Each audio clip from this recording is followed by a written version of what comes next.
என் பேர் மலர்விழி சரஸ்வதிலாத்துல இருந்து பேசுறோம். எங்களுக்கு ஒரு பாத்ரூம் வசதி கூட கிடையாது. பசங்க பாத்ரூம் போறதுக்கு 1/2 கிலோமீட்டர் தாண்டி தான் போறாங்க. சமுதாயம் கூட கிடையாது, பால்வாடி கிடையாது, கழிப்பறை வசதி கிடையாது. அரசாங்கம் குடுத்த இடத்த கூட எங்களால எதுவுமே செய்ய முடியல. நீங்க தான் பார்த்து ஏதாவது செய்யணும். ஊர்ல எந்த ஒரு அடிப்படை வசதியுமே கிடையாது. லைட் வசதி கிடையாது, தண்ணி வசதி கிடையாது. எங்க ஊர்ல ரொம்ப ரொம்ப இட நெருக்கடி தான் மெயினே. அதுக்காக நாங்களும் எனக்கு விவரம் தெரிஞ்சதுல இருந்து நாங்க போராடிக்கிட்டு தான் இருக்கிறோம். அதுக்கு எந்த ஒரு முடிவுமே இது வரையும் தெரியவே இல்லை. அப்புறம் டேங்க் கட்டி 6-7 வருஷமா கிடக்கு. எல்லாரும் பார்த்துட்டு போனாங்க. அதுக்கான நடவடிக்கையும் இது வரைக்கும் யாருமே எந்த இதுவும் கொடுக்கல எங்களுக்கு.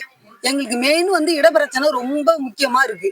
அதை கவர்மெண்ட் கண்டிப்பா எங்களுக்கு அதை இப்படியே சரி பண்ணி தரணும். இப்ப எங்களுக்கு இடம் இருந்தாதானே நாங்க அதுல எல்லாத்தையுமே செஞ்சுக்கலாம். இடம் இல்லாத எப்படி நாங்க பாத்ரூம் எப்படி யூஸ் பண்றது? அடுத்து ஒரு வீடு வருதுனாக்க எங்க வீட்டு வாசப்படில தான் உட்காந்து பேசுறோம். இந்த வீட்டை இடிச்சு போட்டு நாங்க எங்க வீடு கட்டிக்கிட்டு மறுபடியும் நாங்க புதுசா வீடு கட்ட முடியும்? புது கழிப்பிடம் கட்டுறதுக்கு பாத்துட்டு போனாங்கப்பா. அதுக்கு இடம் இல்லை அப்படின்னு சொல்லிட்டு போயிட்டாங்க. போராடிதான் இது வரலையும் எங்க ஊருக்குன்னு கவர்மெண்ட் தானா எதுவுமே செய்யல. இப்போ கழிவறை கிடையாது, ஒரு சமுதாய கூடம் கிடையாது. ஒரு குடும்பத்தில் 4 பேர் 5 பேர் இருக்கிறோம். இட வசதி கிடையாது, பட்டா கிடையாது. இதுவரையிலையும் இத்தனை ஆண்டு காலமாக மனு கொடுத்துக்கிட்டு தான் இருக்கோம். எல்லா அதிகாரியும் பார்த்துக்கிட்டு தான் இருக்கோம். இதுவரையிலுமே எங்களை எட்டி கூட யாரும் பார்க்கல.